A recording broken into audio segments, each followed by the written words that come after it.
You want to learn more about me? How ridiculous. Don't you know that's only asking for trouble? Oh, I'm well aware that many people will want to seek me out and settle the grudges they've built against me in my past life. Fine by me. Come one, come all, I say. As a matter of fact, I'm somewhat looking forward to it. I once thought that deification would allow me to get rid of all my pointless emotions, but I've since abandoned that view. Anger, whether it be from others or myself, is too convenient and useful as a tool. How can some people just never become angry? I find that impossible to even imagine. Do they just not have a single mean bone in their bodies? When I entered Irminsul, there was only one thought in my mind. I wish I'd never been born at all. Irminsul responded to my wish, but didn't bring me the outcome I desired. The fate of this world hasn't changed a single bit when it comes to playing cruel tricks on its prisoners. You and I have crossed paths in the past, but our journeys will eventually diverge. Who knows what will happen next? Let's just wait and see. Although the idea of divine favor makes me a little ill, I'm not going to be picky about a new source of power. You think there's some kind of meaning behind the element of animo? Why did that thought even occur to you? The gods aren't guided by any kind of rationality or moral compass. Haven't I shown that to you already? A puppet consumed by a raging fire will leave behind ashes. As for what will emerge from them, nothing remained in her ashes. I have no interest in those who have lost their future. It's a pity that Lesser Lord Kusanali already forced him to erase so many of his segments. The joy I would have derived from slicing them apart, one by one. While I still had value as a pawn, she might have had other reasons to keep me alive. It's certainly possible that it was because she's wise or benevolent, or happened to see a hint of loneliness within me. You think I'm trying to think the worst of her? Ha! Did you really expect anything else? In case you've forgotten, I'm no saint. You speak of the descendant of the Kaitahara clan? Then isn't he... Wait, he also possesses an animo vision?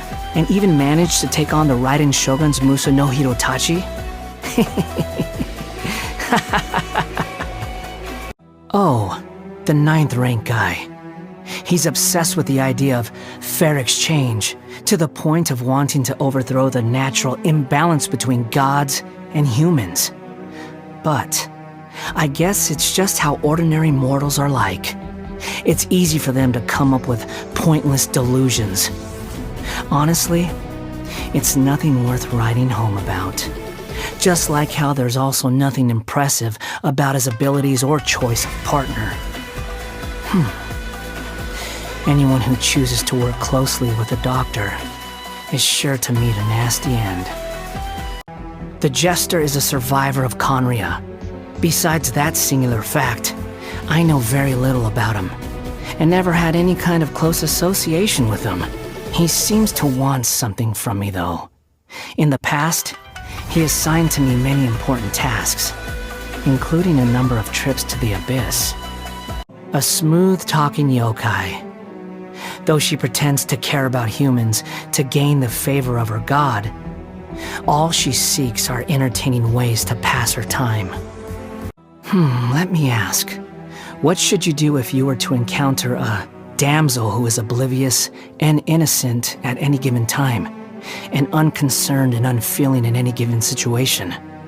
If it were me, I could at least challenge her to a fight. But if it were you, with your conscience, I would stay away from her.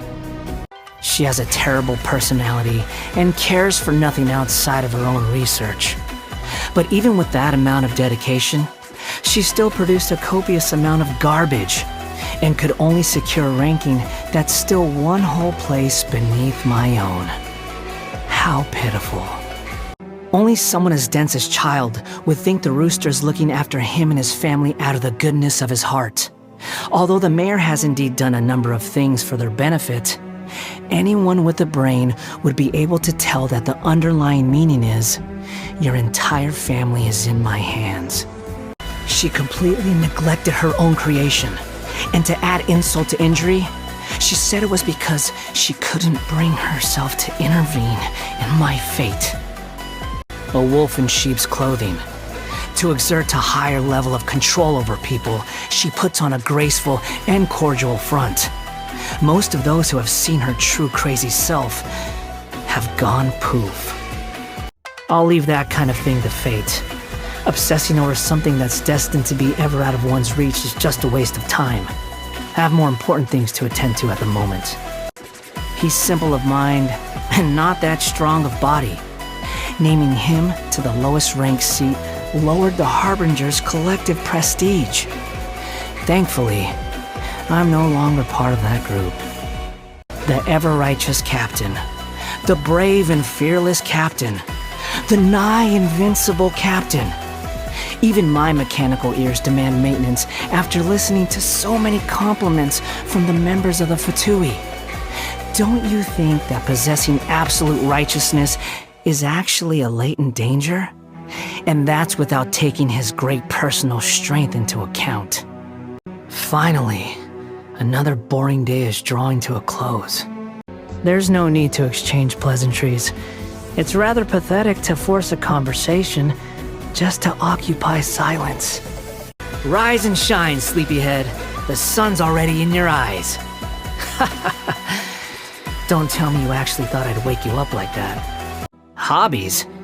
Those are for idle bodies who have the free time to think about such things. Do I look like I have any interest in distractions? There's no such thing as pure freedom in this world. Even the wind cannot blow on forever. I've got nothing. Ask me anything if you want. If a question is interesting enough, I may give you an answer. You want me to introduce myself? I've gone by many names and titles during my journey. Although each one is more eminent than any ordinary mortal could imagine, they're all just water under the bridge to me now. Call me whatever you like. Go ahead. Let me see what you can come up with. Don't disappoint me. I'll never be one of the good guys. I'm just here to pay my dues after what you've done for me. But what about you? Shouldn't you come up with some excuse for our meetings? If one of your friends mistakes you for collaborating with the enemy, you're on your own. You think I've got a sharp tongue? I just tell it like it is. If someone can't handle it, maybe that's their problem. I'm trying to figure out a way to get rid of you so I can go commit atrocities. Wait, did you think I was being serious? How irritating. Give me your hand. There's no need to be nervous. I'm just taking you to a vantage point. How is it? The scenery here should be quite breathtaking. There's no need to thank me. I see little point in it. Fundamentally speaking, there's little difference between snow and rain, yet people lavish praise only upon the former. Fate can be truly arbitrary. What? Can't fall asleep with me around? So, you're still stewing over our run-ins from before. Well, what are you going to do about it? Take your time. I'm in no hurry. Look, the birds are showing off their plumage. The squirrels are busy hoarding food, and humans are laboring for their livelihoods. Truly, simple animals don't need anything complicated to be fulfilled. It's okay. Guess this is one of the few things you're good at. Not bad. You actually made something edible. You want to poison me? Are you so dumb as to have forgotten that I'm not human? You want to use my hat as an umbrella? The audacity to even make that request. Do you have some tea? The more bitter, the better. It leaves the most fascinating aftertaste. I'm no fan of Dongo, or any other sticky sweets that make me feel like my teeth are fusing together. Keep them to yourself. You're so happy just to see the sun again. How childish. A simple breeze like this, Even you can conjure it, right?